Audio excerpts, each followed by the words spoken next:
Hi, this is Christina Farrell from themakeupblogger.com, and today's question is, how do we make gel liner last longer?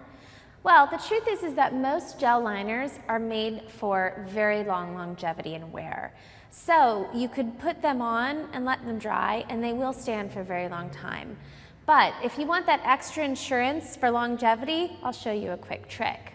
You're going to take your normal gel liner, like so, and then top it with a matching eyeshadow. This will set the gel liner. As you can see, that set the liner without altering the color. Make sure that the colors match as closely as possible. And that's it. That one extra step will make sure that your gel eyeliner stays on throughout the day. My name is Christina Farrell with themakeupblogger.com, and I hope that answered your question.